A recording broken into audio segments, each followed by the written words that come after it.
আজি আমি লৈ আহিছো আপোনালোকৰ বাবে এক বিশেষ প্ৰতিবেদন।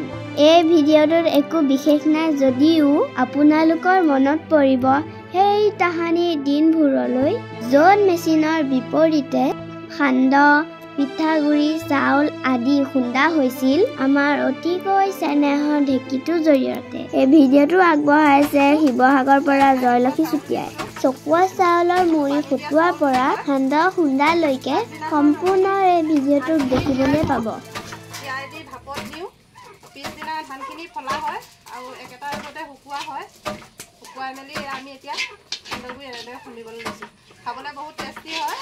পানী দিয়া চাউলৰ সান্দহগুড়ি খাবলৈ এনেদৰে ভাজিছোঁ মই এতিয়া চাউলখিনি।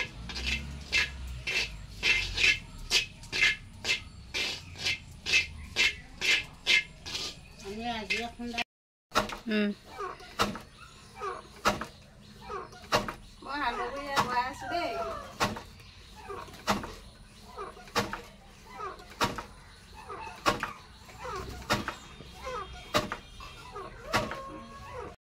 সান্দহগুড়ি খুন্দি আছোঁ ঢেঁকীত মই ঢেঁকীতে সান্দহগুড়ি খুন্দো। মিলত দিয়া সান্দহগুড়ি আমি নাখাওঁ, ভাল নাখাওঁ। নিজৰ মিলত ঢেঁকী আছে সেইকাৰণে গোটেই সান্দহগুড়ি খুন্দিব এনেদৰে। এতিয়া সান্দহগুড়ি খুন্দি শেষ কৰিছোঁ।